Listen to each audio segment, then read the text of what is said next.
Hello, everyone. Okay. Alright, let's get started.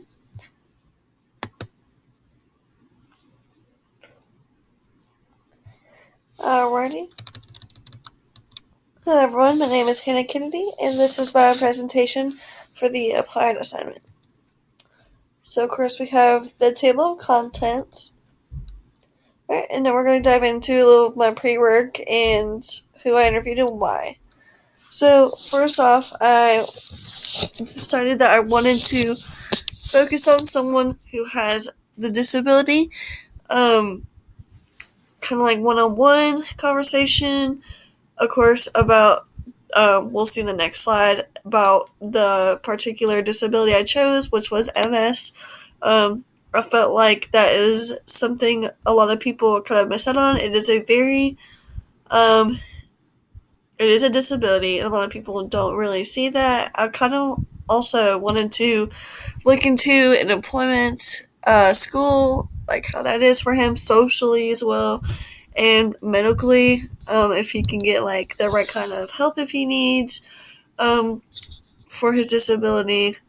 It was my friend AJ. He has multiple sclerosis. The much I before I really researched this topic beforehand, which I feel like I really wish that I dove deep like more. I wish I researched a little bit more.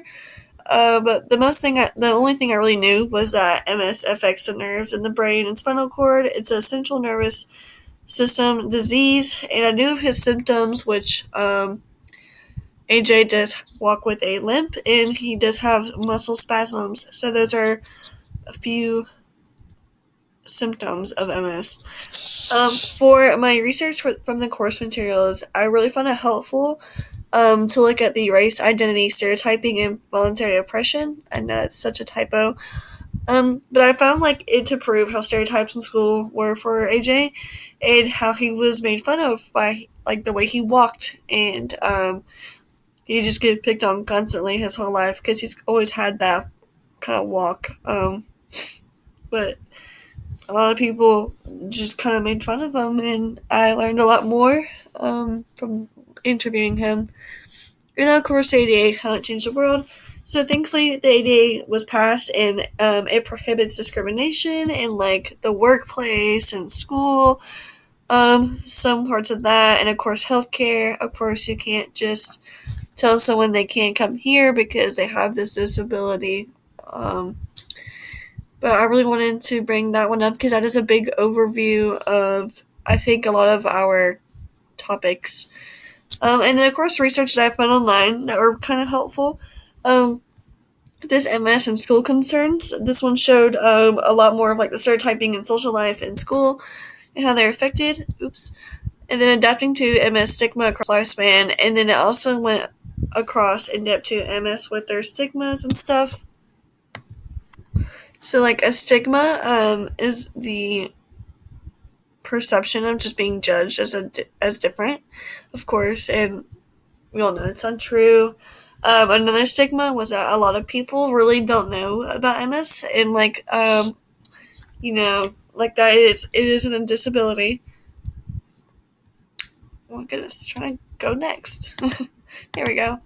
Alright, this is the evidence. This looks super crazy. I could not get this to format on here, but the best way I did. But right over here, the what is your name, where are you from, age, of course, I wanted to go with the most simple questions first. And then these are just me and my interview questions, and then I went on with my notes that I had. But one thing that I wanted to talk about MS is that the symptoms are very unpredictable.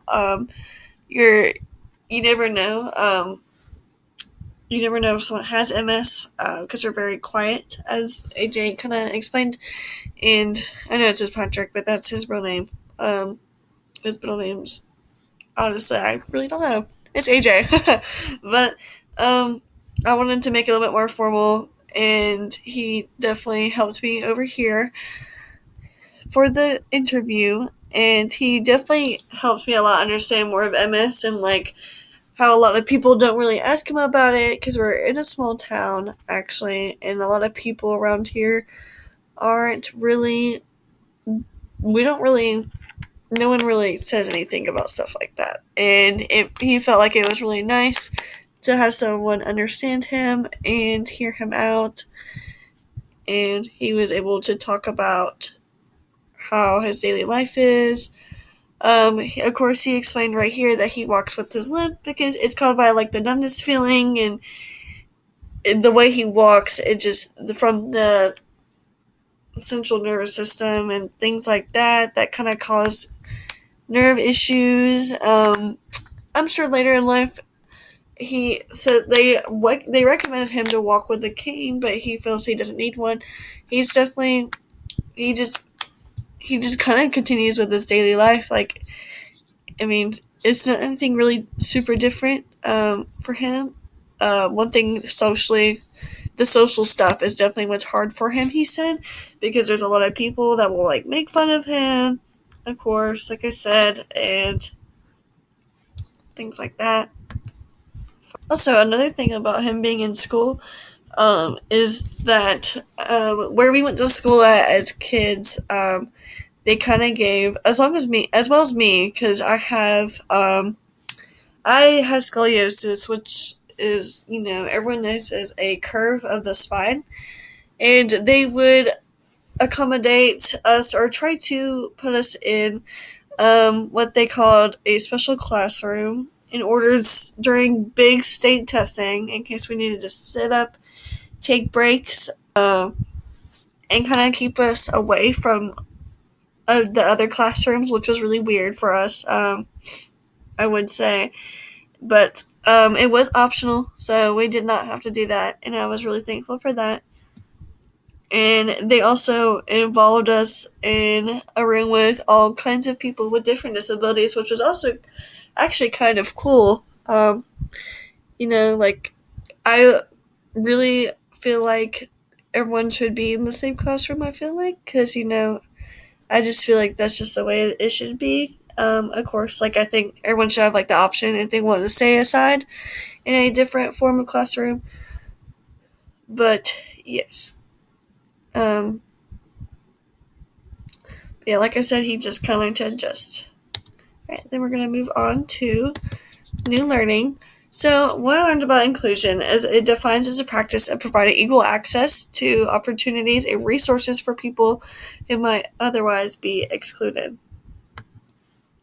And what this meant for me is being able to accommodate in a general education classroom to support people with disabilities through learning their goals and modifications so they can just be comfortable in a regular classroom so everyone can be together. Let's go to equity, I believe is next. Equity is just respect. Equity definitely to me represents fairness and equality in life. And I believe with equity excuse me.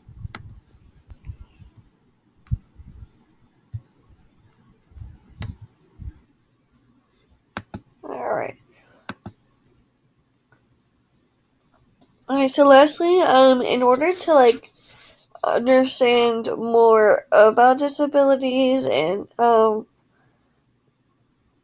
equity and inclusion, I feel like I should more research one specific disability again, so maybe keep going through different things that are considered a disability and research more. And I found out that a lot of ways other students have done this is by making a research paper sort of on each disability and kind of just understanding what it means to be included. And then my question is what does your work, how does your work, I think, more of how does your work impact disability communities? Alrighty. And that is it. And here are my resources that I decided to also help me with this presentation.